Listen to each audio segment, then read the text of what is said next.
Hello, everyone. Welcome to the College of Continuing and Professional Studies webinar, Intentional Influence. Thank you so much for joining us. My name is Shanta Belai, and I will be your moderator for today's webinar. If you have future questions about this webinar or other programs that we offer, our contact information will be on the last slide of this presentation. There are some logistical items I'd like to address before we begin. I ask that you please submit your questions throughout the webinar so we can address during the question and answer portion towards the end of this presentation. To submit your questions, select the Q&A button in the right-hand corner, type your question, and press send. You can see the Q&A button in the top right corner and the send button at the bottom. Closed captioning is also available during this webinar. We will send an email in the next few days with a link to the recording of the webinar. The link will be sent to the email address that you submitted during the registration. As the world becomes more specialized, fragmented, and complex, there is a greater need to be effective at influencing others. Although influence is a crucial leadership skill, many influence efforts fail because people are not deliberate with their time and attention. In this webinar, we will explore the nature of influence, distinguishing between everyday or casual influence and influencing with intention. Whom should you influence, and who are the stakeholders? How to influence? What are the tactics? Influence messaging, creating a compelling vision of the future. And now I'm going to hand it over to our presenter, Jim Hoar. Hi, smart people. My name is Jim Hoar, and up until about 2 weeks ago, I was on the leadership development team for Target Corporation. I just recently retired, and I am excited that all of you are here to learn more about what I consider a crucial topic. And when we say a leadership topic, I want to be really clear. Influence is needed in any job, in any organization. And so let me share with you what we're going to have in terms of our outcomes for today. We're going to understand the nature of influence. And as Shanta said, we're going to distinguish between what's intentional versus everyday influence. And then we're going to talk about the who, the how, and how do you start that conversation, which is one of the questions I get most frequently when I do this type of work. And then we're going to open it up for Q&A. And I'm hoping that when we're done today, you'll have a few techniques and tips and some new things that you can learn that will make you a more effective influencer of others, whatever your situation is. Before we begin, I do want to let you know that if you have something to write on and write with, or some electronic device to take notes with, that would probably be advantageous. And the reason why is I'm going to actually ask you to do things as we go through this. You are not going to be a passive participant in this webinar because doing is learning. So let's get right into it. I want you to kind of disconnect from your busy lives today. And by the way, I want to thank you for spending an hour with us today. But I want you to do a little bit of a reflection exercise. I want you to think about the last time you had to influence somebody. And this could be personal or professional, because we influence people all the time. I want you to think about it might have been this morning, by the way. You might have asked someone to unload the dishwasher or take your kids to daycare or whatever it might be. But I want you to write down a few notes or just reflect silently to yourself about what was that situation. What was your behavior? And what was the outcome of that influence attempt? Did you get what you wanted? And why or why not did you think that happened? And then also just think for a second, was there anything that you could have done differently to achieve a better outcome? And this is going to be weird in a webinar, but I'm going to just let it sit here for a few minutes of quiet time for you to think about the last time you had to influence someone.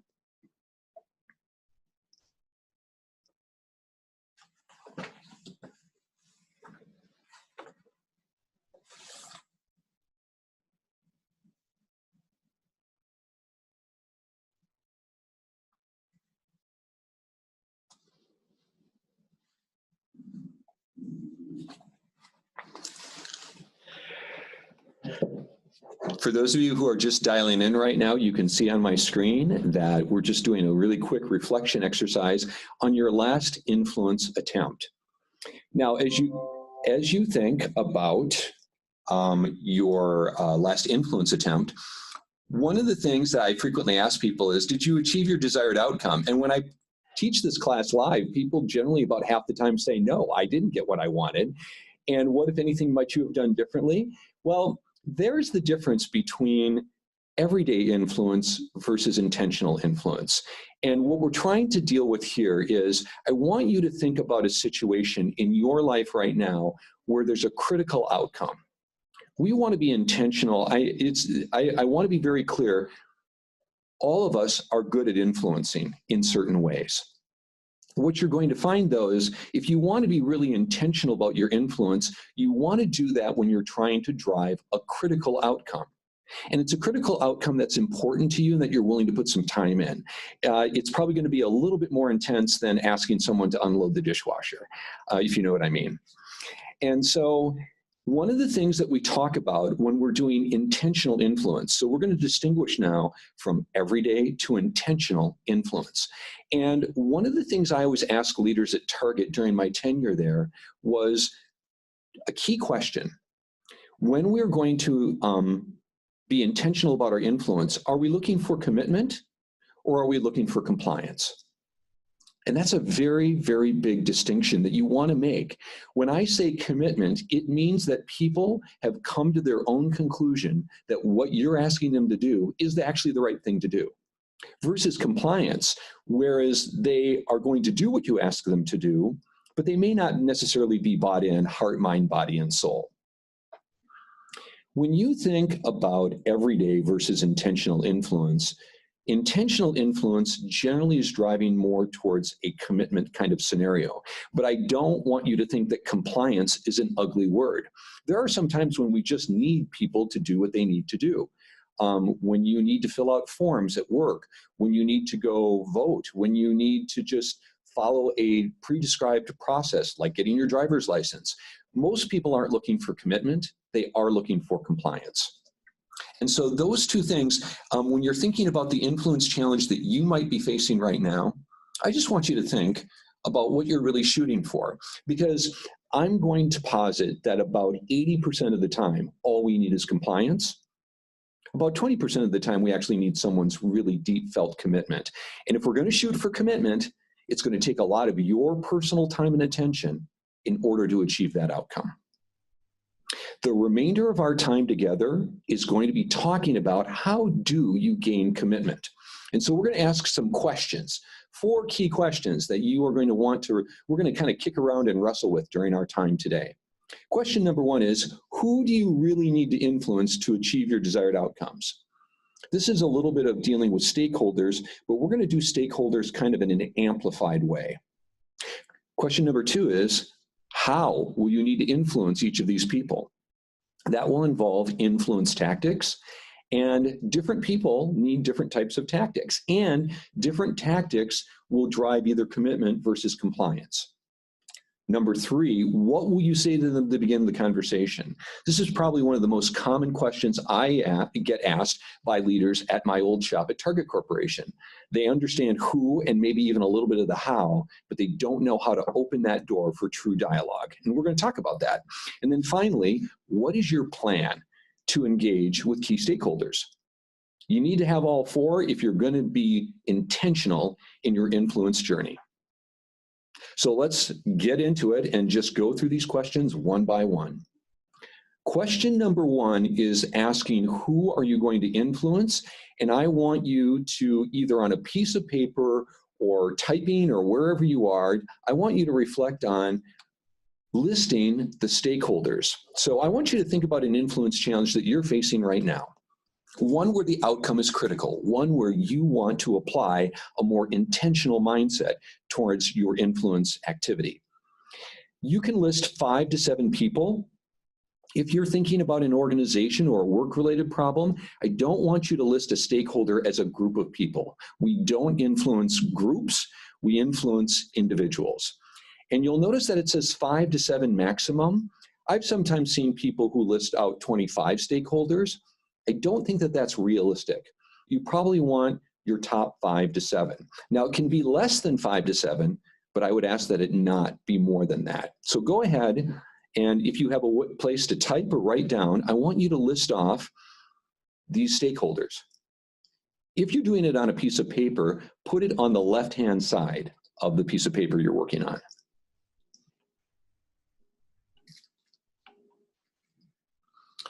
Now, once you have those stakeholders listed, we're actually going to assess each stakeholder, and it's in service of a very specific activity that I think you'll find fun. You're going to assess each stakeholder's ability to have power, alignment, and strength of trust in your relationship. So let's go through all of these. And if you're using a piece of paper or even a grid or a spreadsheet to do this, I want you to put 3 columns next to your stakeholder list. The first one will be P for power, the second one would be A for alignment, and the third one will be T for trust. So when we say power, what do we mean? We mean that the person on your stakeholder list has the ability to muster resources. They can give you time, they can give you people, they can give you money, or they can swing the organization's collective attention towards what you want them to do. And so I would love for you to rank each of your stakeholders. 3 is high power, 2 is medium power, and 1 is low power. So again, you've got this list of stakeholders. Next to each person's name, I want you to rank them in a 3, a 2, or a 1 on what power they have to actually help you get done what you need to get done.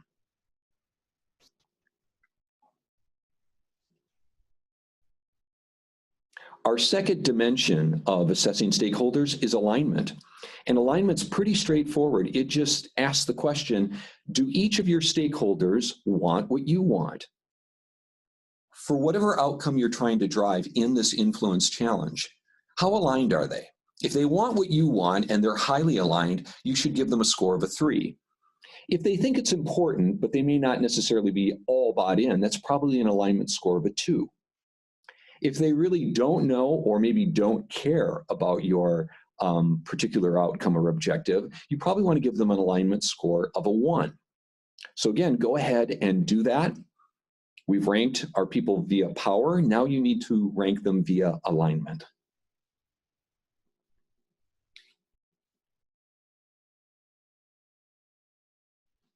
Our last dimension in assessing our stakeholders is the element of trust. Now, high, medium, low trust does not mean that they think you are an untrustworthy person. That is not what we're talking about here. It's how well do they know you and how receptive are they to your ideas and thoughts. So I'll give you an example. If I know someone at Target and we know each other by name but little else, that's probably a trust level of a 1. If we work on a committee together and we get a sense of each other's skills and activities and we develop some respect for each other, that would probably be a trust level of a 2. If I've worked with that person closely, they worked for me or I've worked for them, or we've gone through a situation together and kind of gone through the trenches, that's probably a trust level of 3. So go ahead and again, to your stakeholder list, assign a level of trust. How well do these people know you, and how receptive are they to your ideas?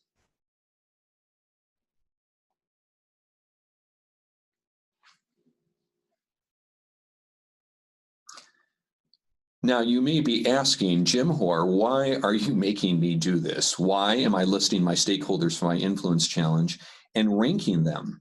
Well, there's a method to our madness, and this is actually one of the most used tools in the executive development realm that I worked in. So like lots of senior leaders at Target have done this, and I think it'll be effective for you. We're going to do what's called a stakeholder mapping exercise. On the slide, you can see that circles are people. So you are a circle, and so are each of the people on your stakeholder map. And hopefully that you have a piece of paper, or if you have a tablet or some other type of thing, you can draw this out. But the size of the circle for each of your people is power. So you'll notice on my slide, someone with high power has a big circle, someone with a medium power has a medium circle, and so on. So circles are people, and the size of the circle is power. Now, what you're going to do on your stakeholder map is you're going to put yourself in the center, and you're going to assess your own level of power. And by the way, don't make it the smallest circle on the planet if you have more than just low power. So assess your own power, draw a circle in the middle, put your name in it, and then start plotting all the other circles on your map. The farther they are away from you, the less aligned they are to your goals. So think of this like a solar system. If you're the sun in the middle and there's someone with high power, but they could care less about your influence challenge, they're going to be way off on your map, either to the far left or to the far right. Finally, we're going to connect you to your stakeholders in terms of relationship. 3 lines is high trust, 2 lines is medium trust, 1 line is low trust. Again, to kind of summarize what I'm going to ask you to do, place yourself in the center, place stakeholders in a relative distance to you based on how aligned they are, attach lines for trust. Now, here's where it gets interesting, and here's why leaders I've worked with in the past have found this useful. You also want to attach levels of trust between the stakeholders. In other words, you want to assess the relationship each of your stakeholders has with each other. And that's where you're going to get some powerful insight. I want to show you an example of a stakeholder map for an initiative I had at Target. Now you can see I'm at the middle. So Jim is me, and then there's Ryan, Emily, Tim, and Steve. And I've put the circles relative to where I am in terms of their level of alignment. The size of the circle is the level of trust. The size of the circle is the power. And then lines of trust, but also notice that I've assessed what I perceive the trust levels between each of them. And that is, again, going to generate some powerful insight. So I'm going to pause for just a moment and let you try this out. Yes, it will look like bad refrigerator art that young children might do, and that's okay. If you don't like what you have, crumple it up and start over again. But I want you to sketch this out any way that you can, and just think about the relationships not only you have to your stakeholders, but how they relate to each other.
Someone who is online is asking the distance. The farther the circle is away from me, the less aligned they are to what I'm trying to achieve. So you can see on my stakeholder map, Ryan and Steve are not even in my universe. They could care less about the outcome I'm trying to drive, but yet they have high and medium power. Great question.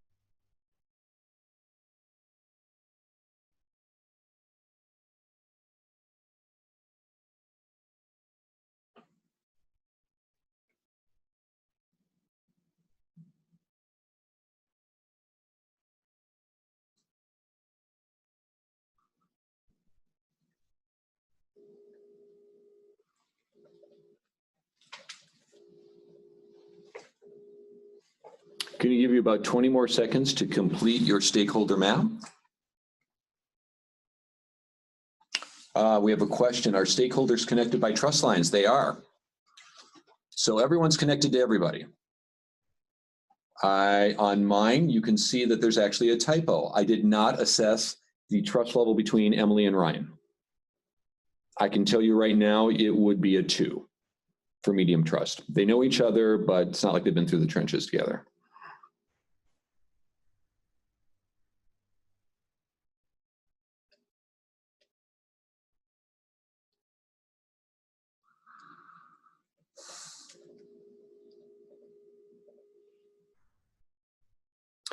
Now, one of the reasons why we're coming back now, and we're going to have to go pretty fast, so if you haven't finished your map, that's totally okay. But I do encourage you, when we're done with this webinar, for you to finish your map. And the reason why is that being intentional with your influence is being strategic with your time and attention. In other words, I asked you to assess the trust relationship between all of the stakeholders on your map, and that's because typically when we are trying to do influence, we think of it in terms of what I call a hub and spoke manner, meaning I think it's all up to me. I have to influence Emily, I have to influence Tim, I have to influence Steve, I have to influence Ryan, and that's going to take you a lot of time. The question on the table right now that adds value for doing this exercise is, who should we start with first? And when I've done this workshop live and I've asked people, where should I start? Typically people say, oh, you probably want to start with Tim or maybe Steve because he's got high power. But if you notice the lines of trust between all of the stakeholders, the only person who has high trust with someone who has no alignment to me, in other words, I'm looking at Steve right now in the lower right-hand corner of the screen. Steve has high power but low alignment. He's probably somebody I need to get on board, and the only person that has trust is Ryan.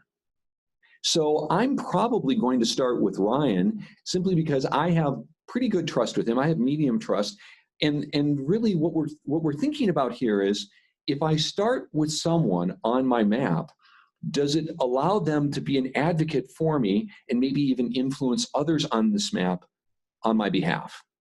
Because if I have to do this hub and spoke method where I'm doing this all by myself, it's going to take a lot of my personal time and attention, and you probably have a day job to do in addition to this influence work. So stakeholder mapping can be really, really powerful, and I invite you to try it, not only with the situation you're thinking about, but you can even coach people with it. Here's the other thing that I do want to mention is, typically we always reach out to people who are aligned to us first. So my knee-jerk reaction when I first started on this project, it was a recruiting project, is that I wanted to reach out to Emily, who was a friend of mine, and Tim, who's also a friend of mine. Now, Tim has higher power, but I need to get those other people on the map as well. And just understand that you probably are, your knee-jerk reaction is to try to reach out to the stakeholders that are most aligned. And I would say that will make you feel good, but it may not be as productive as you would like. You generally want to get the people who have the least amount of alignment and also the highest power. So that's stakeholder mapping in a nutshell. And again, if you have some questions for that, I'm happy to entertain that at the end, but I'm going to keep moving. We're going to move on now to influence tactics. So once you decide who you want to influence, then you have to understand a little bit about tactics, how you're going to influence. It's the specific approach that you want to take. It's highly dependent on your outcome. Remember our outcome in the beginning? We said, are we looking for commitment or are we looking for compliance? The influence tactics that I'm going to share with you can be used together. They rarely are used in isolation. Often they will build upon each other. And the key insight is, the way you like to be influenced is probably not the way others want to be influenced. And it's just human nature that we communicate and influence the way we wish to be communicated to and influenced. And so what I'm going to challenge you to think about during our time today is, for each of the people on your stakeholder map, might you need to employ a different tactic other than the one that you normally use? And again, this is the difference between everyday influence versus intentional influence. We're going to go through a series of influence tactics. And I'm going to basically have them in 3 tiers, level 1, 2, and 3. Level 1 tactics include the following: logical arguments. This is using facts, data, and logic to help people see your point of view and hopefully get them to do what you'd like them to do. That's great if there's data. If no data is available, another option that you can use in level 1 tactics are what we call value-based appeals. So if logical arguments is appealing to the head, value-based appeals to the heart, to your sense of right and wrong, to what you value in life, and just your core values and non-negotiables. The third option within level 1 tactics is what we call advisory approaches. And that means I'm going to invite one of my stakeholders actually into my project and allow them to give me feedback or maybe even change how I'm going to accomplish something. And that's in service of getting them bought in. So again, logical arguments, I'm appealing to the head. Value-based appeals, I'm appealing to the heart. And advisory approaches are, I'm allowing you into my sandbox and I'm going to allow you to change some things in service of you getting bought in. Those are level 1 influence tactics. Level 2 influence tactics include using compliments. This is often like when we assign or ask someone to do something, we acknowledge their skills. The reason I picked you to do this is X. We acknowledge their skills, we acknowledge their strengths, why they would be good at this project. That's using compliments. It may sound trite, but it can be very, very effective. Our second level 2 tactic is what we call a relational ask. I know you, you know me, will you do this for me? This is very common in my line of work where we're teaching workshops. If I have a class, we often swap classes and say, will you please do this for me? Now, the third one is what we call reciprocal request. This is kind of a riff off of a relational ask. I know you and you know me. And will you do this for me with the unwritten assumption that I'll do it for you in the future? It's one of those things where basically, if you do this for me, I'll do it for you in the future as a favor. So that's level 2 tactics: compliments, relational asks, and reciprocal requests. And then finally, we have level 3. Level 3 tactics include what we call indirect coalition. An indirect coalition is used in politics quite frequently. Imagine all the people around the person you're trying to influence, getting them on board with the hopes that the group would actually influence the individual. It's used in party politics quite often when one person may or may not be on board and there's a guiding coalition around them and the person goes, wow, everyone's on board, I better get on board too. The second one is referencing authority. In corporate America, this is used quite often. This is when, as an example, my CEO at Target Corporation, I should say my former CEO because I'm retired, his name is Brian Cornell. Imagine if I brought you all into a room and I said, I'm so glad that you're here to help me with this project. I just need you to know that Brian is really excited for the potential of this project. That's referencing someone of formal authority. It's what I call dropping down the senior leader card. And it provides legitimacy to the project. It also sends a signal that people probably need to get on board. And then the last one is what we call persistent reminding. You ask somebody to do something, and then you email them a lot. You say, hey, how's it going? Is there anything I can help you with? Do you have any questions? And maybe you see them in the hallway and you ask them again, hey, how's that going with that project I asked you to do? That's called persistent reminding. So indirect coalitions, kind of everyone around that person we influence in hope of getting the individual bought in. We reference formal authority or someone that has credibility to the situation, or we can basically bug people a lot, which is called persistent reminding. So how do these influence tactics really work? Well, again, it goes back to our question, are we looking for commitment or are we looking for compliance? And so level 1 tactics are best for gaining commitment.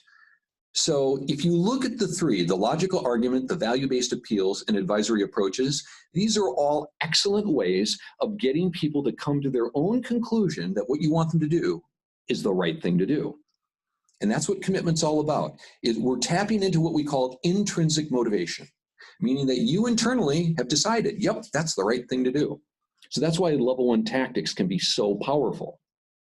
Level 2 tactics are best for getting compliance, meaning that people will do what you want them to do, but they may not be bought in heart, mind, body, and soul, and they might not do it the next time you ask them.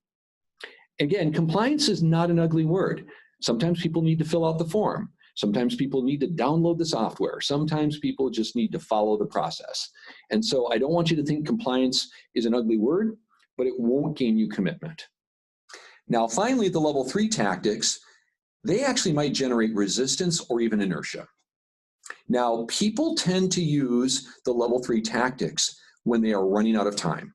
When it's a crisis moment, they might use an indirect coalition, they might reference someone in senior leadership or authority, or they might bug someone to death. And we don't like to admit that we use these tactics, but if we're honest with ourselves, we probably have at one period or another. So again, we have level 1, level 2, and level 3. And the question is, for each of the people on your stakeholder map, for the influence challenge you're working on, what should you do? I want you to go back to your stakeholder map or the list of people that you have. Think about your go-to influence tactic. I'll put the influence tactics back on the screen in just a minute, but I want you to think about which one do you typically use? In corporate America, logical arguments are the number one that's used because people love using data and it avoids conflict. You may use value-based appeals, or you may even use it in an advisory approach. But then you might want to think about, are the preferences of my stakeholders different than me? Again, we're going to be intentional about our influence because different ways of approaches appeal to different people. And I would just love for you to write down, where might you need to try something new? So literally next to each person on your stakeholder map, you might want to write down, I probably need to use this type of influence tactic. So I'm going to back up a little bit and leave those influence tactics up. And I want you just to have a brief reflection moment. Take a look at your stakeholder list. Get really clear on whether you want commitment or compliance. And then think about which tactics are going to be most effective.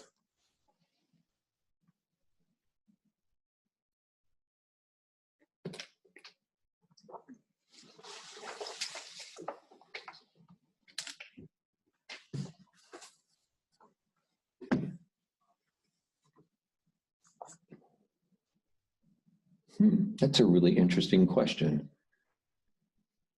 I'm looking at one of the questions, reflecting on techniques as it apply to policy advocacy. Well, if each of the people on the school board is a stakeholder, ultimately policy advocacy, because I would say in a lot of the work I've done at Target, I was probably advocating for a policy, even though we may not have called it a policy. Ultimately, what I'm trying to think about is what outcome? In other words, what's your compelling vision of the future if you get what you want? If that policy follows through, and what I think what you're trying to do is you are going to use an influence tactic to talk about all the good things that are going to happen if that policy is enacted. And so thinking about each person on your stakeholder map, which I'm assuming are the members of the school board, knowing them as you do, first off, how do they relate to each other? Is there one person you should start with versus another? And for that first person you're going to have a conversation with, are they going to be more inspired by a value-based appeal? Do they need to see data? And if so, what kind of data? Or do they actually need to get their fingers dirty in the advisory approach? In other words, do they actually need to write the policy change or help write it in order to get them bought in? I'm not sure if that entirely answers your question, but I do think that this kind of method could be very effective.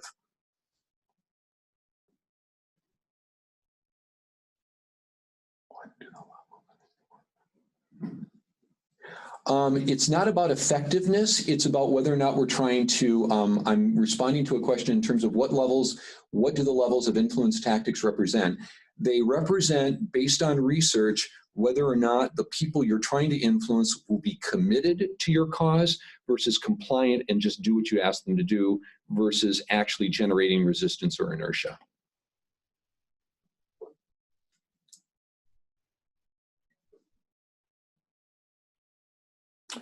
Trust isn't necessarily liking. I know a lot of people that trust each other that don't like each other. It's really more about respect. I'm looking at some of the questions on the feeder pool here. Great questions, though.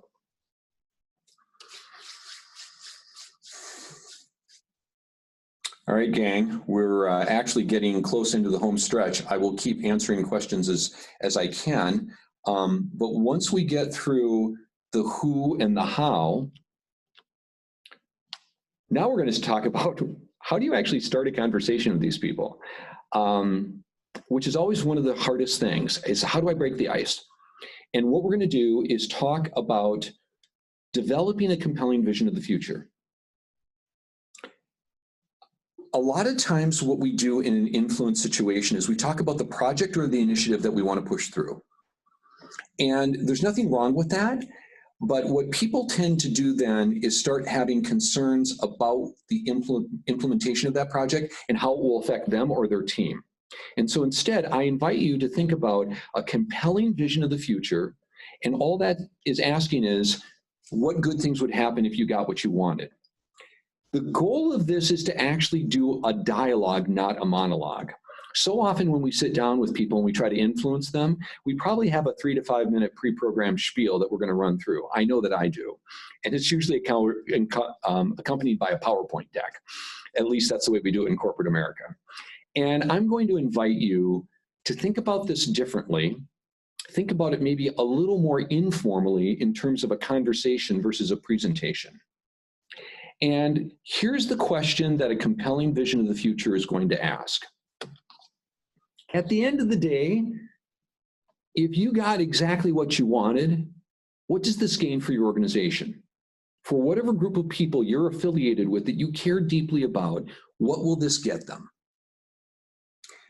I'll give you an example from my own Target experience. I was working with a colleague who was implementing a major computer system for HR. I'm not going to talk about the software. That's not really important. I didn't know anything about it. And I said, why is this so important to you? It was like $6 million of the company's money. She said, well, this is so exciting. It's going to help us with talent calibration. We're going to have more strategic conversations about talent. And when we do reviews and when we do incentives, everything's going to be streamlined. And she was using all these corporatisms. And she's a very smart person, so I don't want you to think that I don't love and respect this person. But I said, that's great, but at the end of the day, what's it actually going to get Target? And she looked up at me kind of annoyed, but then she said, well, I guess at the end of the day, if this gets implemented well, we'll have a deeper bench of leadership talent faster. Now that's a compelling vision of the future. A compelling vision of the future that no one's going to argue with. What it's going to do is open a door for dialogue. You're still going to use your influence tactics and you're still going to share data or whatever you need to do, but you want it to be free of jargon and acronyms, and you want it to be short. It's something that literally someone could bump into the hallway or you see them in the parking lot and they say, hey, what's new? I want you to be able to rattle off your compelling vision of the future. The last test is what I call the mom or dad test, meaning if you gave it to somebody who knew absolutely nothing about what you were doing, would they get it? Would they understand? And so how often, I don't know about you, but sometimes when I try to describe to my mom and dad what I do for a living, there's just a long pause on the phone and they go, well, Jim, as long as you're happy, that's great. So I don't want to talk about familial roles or anything, but it's basically the premise that is it simple enough to where anyone could understand your compelling vision of the future? A deeper bench of leadership talent, that's pretty understandable. So I want you to try it for your influence challenge. I want you to think about a compelling vision. And again, don't use any language that's specific to your tribe or your department or whoever you're affiliated with. Reflect and write it down and just do maybe 2 sentences max. They don't even need to be 2 complete sentences, just like 2 thoughts. Go ahead and write those down.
Give you about 10 more seconds to do this. Again, write down your compelling vision of the future. If you got what you wanted, what wonderful things would occur? Who would be affected? How would that community be benefited? Or if you're in a business situation, how would it affect customers? How might it affect your community? Whatever is going to be just something that everyone would be excited about.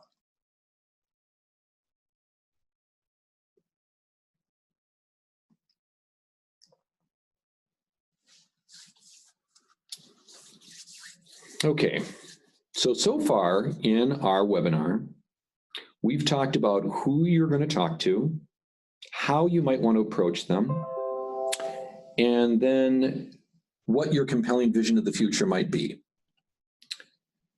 Here's what you need to do. This is something you could do this afternoon. You actually need to get the words physically out of your mouth. I want you to verbalize, not necessarily right now during this webinar, but sometime this afternoon or tomorrow. I actually want you to articulate your compelling vision of the future. And the reason why is we write differently than we speak. As soon as it comes out of your mouth, you'll be like, oh, I don't talk that way. And that's fine. Make some edits, but you want it to feel very conversational. And again, influence, in my experience, doesn't always happen in a formal meeting or a boardroom or a committee meeting. A lot of times it happens in the parking lot, in the cafeteria, in the hallway, or during a casual conversation. And when people say, hey, what have you been up to lately? I want you to be able to just rattle off your compelling vision of the future. And they're going to go, wow, that's so cool. Tell me more. And then you can influence them. Lastly, I want you to try out your vision on someone that knows absolutely nothing about your influence challenge. And then when you're done, say, do you understand what I'm trying to achieve? And if they give you the furrowed brow, then you know that you might have some work to do. And that's totally okay. Practice leads to great performance. So a compelling vision of the future, again, it's not going to answer every question or concern that people have, but it gives a rich doorway that opens up where people are going to step in and say, hey, that's really cool. I want to be part of that. Tell me more. So our fourth question is, do you have a plan? And I don't let any leader leave any of my workshops unless they have what we call a stakeholder engagement plan. And this is pretty easy to make. You actually have the beginning of it by creating a stakeholder map. What you need to do is you list the people that you need to influence. You then consider their concerns and interests. In other words, if you get what you want from your influence challenge, are people going to have potential concerns? Try to anticipate what they might be. Write them in another box right next to that person's name. And then also their interests. Interests equal alignment in our stakeholder map. Specific to your project, what would success look like for them? If you think about stakeholder mapping between power, alignment, and trust, you can't normally affect someone's power ranking, and trust takes a long time to build. But if you answer that question, what would be a win or success look like for them? That's the way that you build alignment. And a lot of times it's how you frame up an opportunity or what you're trying to achieve and do it in language that's meaningful to them. It's not just a why it's important, but why might it be important to them? How might it forward something that's important to them? One of my executive coaches always asks this question when they're doing stakeholder mapping and influence: what would success look like for each person on your stakeholder map? Then you think about what you want to say to them. What is that compelling vision of the future? Does it need to be different, by the way, for each individual, or could you just use the same one? Generally, compelling visions of the future are fairly universal, but some people aren't necessarily always motivated by maybe inspiration. As an example, in my example where I said we could get a deeper bench of leadership talent faster, what if I said that I could get a 40% deeper bench of talent? Do I need to put a fact and a figure behind it? And do I have the data to back that up? Think about how this individual likes to receive information. Do they want to be deep into the details? Or do they want to kind of get the high level and then let them ask questions, and that drives where the conversation goes? So again, this is just putting it on a one-page grid of a stakeholder engagement plan. It seems simple, But if you put it on paper, there's power in writing it down, and then you have a to-do list, basically. Think about your stakeholder map and which person you want to start with first, and might they influence others on your behalf? If they can, ask them at the end of your conversation. Oh, you remember my stakeholder influence map said that Ryan had high trust with Steve. At the end of my conversation with Ryan, I'm like, do you support this? And if you do, would you mind talking to Ryan about it? Because I don't really know him that well. That's what a great stakeholder engagement plan can bring. So those are our 4 questions: the who, the how, the what, and making a plan. And it's been kind of a quick drive-by, but I am here to make a shameless plug for the Intentional Influence Workshop. What's going to happen from this? Well, we're going to go deeper into stakeholder analysis in quite a big way. And we're also going to dive deeper into influence tactics with some level of practice to actually see, like, if you're going to use one of those influence tactics, what does it look like real time? You're going to spend more time actually practicing on each other in the class, developing your compelling vision of the future. And I guarantee when you leave the workshop, you will have a completed stakeholder engagement plan. If you have that, those are your marching orders, and you will be more effective and more intentional in your influence. So with that, I am going to open it up for questions. I know that we've had a lot of them on the ticker tape here. So my colleagues here, Shanta, how do you want to proceed? Yeah, so I'm just going to start off here with questions from our wonderful listeners here today. And the first is there an online tool or site that you know of that can help plot out these? I have my numbers, but I am struggling with the visual representation. There is actually, you guys, folks, I've got 2 smart people here from the University of Minnesota with me. There is a presentation tool that actually allows you to do some level of mapping. I've had colleagues that use it. It makes it a lot easier to do this. I don't have it in front of me right now, but I can do some research, and maybe we can send that out as a follow-up. But there is actually, it's not necessarily what I call a stakeholder mapping tool, but it's a great way to make to show a network. It's like a network analysis tool. And I don't know if it's customizable to the number of lines like this thing, but one of the things I want you to think about is the stakeholder map is just something for you to try and reflect on. And really what we're shooting for is, who should you start with first? So even if you just think about the relationships between your stakeholders, who has trust with who has power versus who, that might be an interesting place to start. And if drawing it out doesn't make sense for you, I totally respect that. But I will try to find the software tool I'm thinking about. Awesome. All right. So the next one is, can you please cover again who is best to approach first and why? Yeah. So typically what we want to do is we always want to reach out to people who agree with us. Those are the people that have high alignment.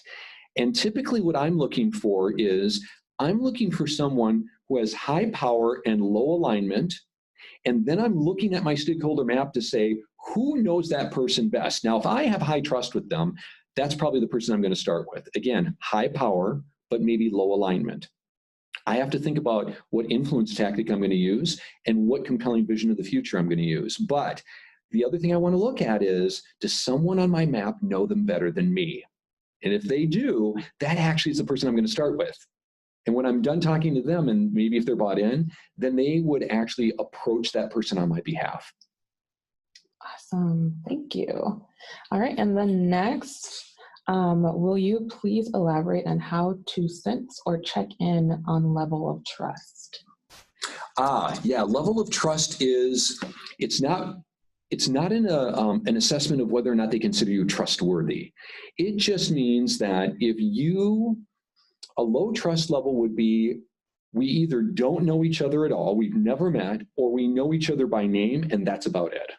Like organizationally, we might be in the same company, but we really don't know each other. That's low trust.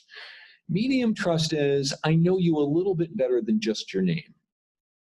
I might have worked with you on a project maybe a year or 2 ago, but we don't have daily contact.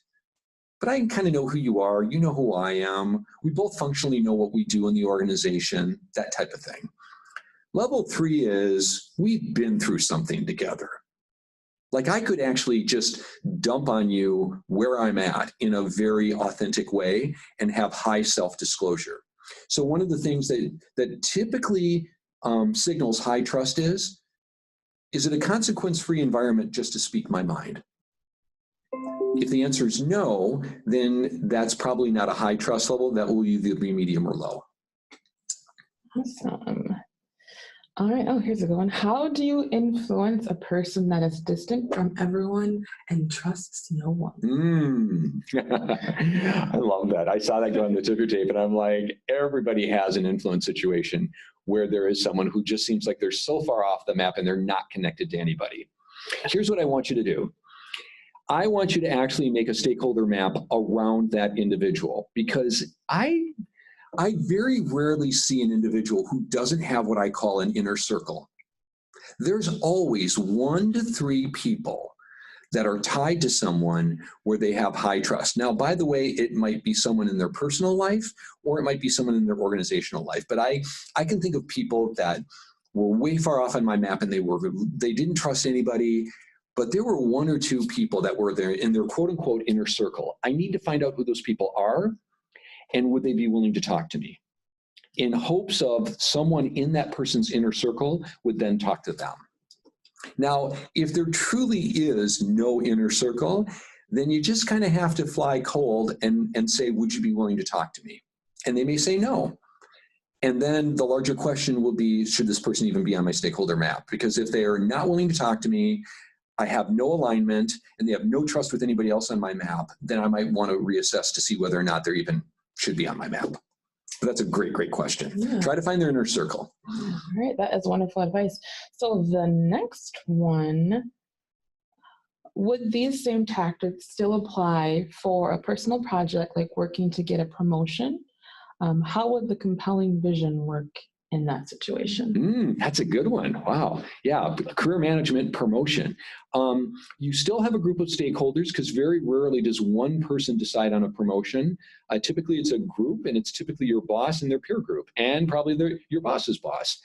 And so the compelling vision of the future is, I think one of the things that people always want to know is, why is getting promoted important to you? If one of my executive coaches were here, that's the first question they'd ask. And if your first reaction is money, that's not a compelling vision of the future.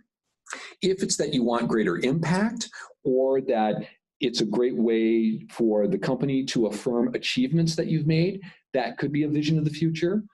The rest of the tactics, though, thinking about your stakeholder map, each individual, what would appeal to them in terms of how you think you've deserved that promotion, the different influence tactics, all of those will apply. But the compelling vision of the future is, why is getting promoted important to you? And it's not to say that people shouldn't want more money. I don't want you to think that that's a bad thing, but that's probably not going to be the answer that's going to be the most compelling to the people making the decision. It can either be, look at all the great body of work I've done over this extended period of time, or I want to expand my impact and have even greater impact on the organization, and I can do that if I get promoted. Awesome. All right. Let me just find another. If you are already experiencing resistance to change from staff and have senior leader buy-in, could referencing authority here be useful, or would it just cause people to dig in their heels even more? Great question. We can use authority in a change situation if all we're looking for is compliance. Remember, I asked whether you want compliance or commitment. If you need commitment, using senior leader like buy-in and support is not necessarily going to be helpful. So what I've got to go back to, though, is to find out where the resistance is really coming from. Because most people, the research is very clear. This is from the work based on John Cotter at Harvard. Most people view change as a study in loss. And what you need to find out is, what do people feel they're going to lose as a result of this change? Are they going to lose expertise? Are they going to lose something that's important or dear to them that helps identify who they are? And that way you can find out kind of really where the resistance is coming from. So the short answer is use with caution referencing authority.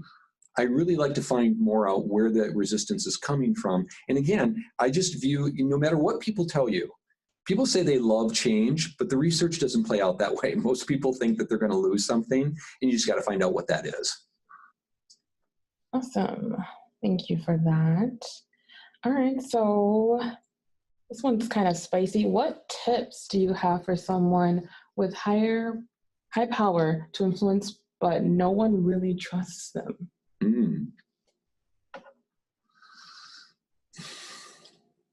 High power, but low trust.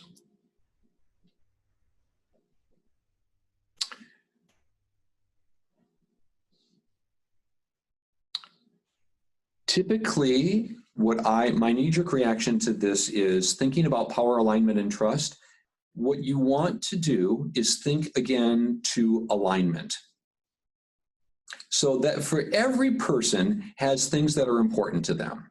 So let's say that this is a person of high formal authority and they have access to resources. All you need to do is understand what's on their goals and objectives for 2020 that they care about. And is there any alignment point that you can take with your initiative that helps them to see that if they help you, they're actually going to get something that they want? Because then you don't have to worry about trust.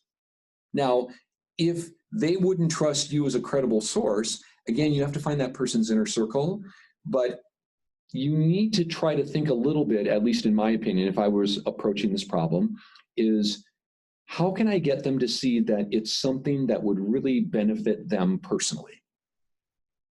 That would help them either get promoted or get accolades or drive more sales or whatever it might be. All right. So I hope that answers your question. That's my best attempt. Yeah. So we do have a couple minutes here. Did you want to continue answering a couple questions? If people have any more questions, let's see. We do have a few more that I could go Okay, through. yeah. No, Okay. We got 3 minutes. Let's use it. All right. So how do you respond if your stakeholders express interest but then list circumstances that can't be changed as a reason as to why they can't make anything happen? Example, departmental funding and other projects.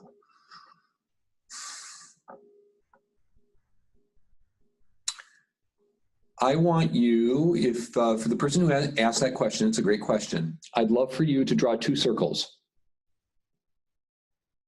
On the circle on the left is your initiative or your project that you want to achieve. On the circle on the right, it is the compelling vision of the future or the outcome you're trying to drive.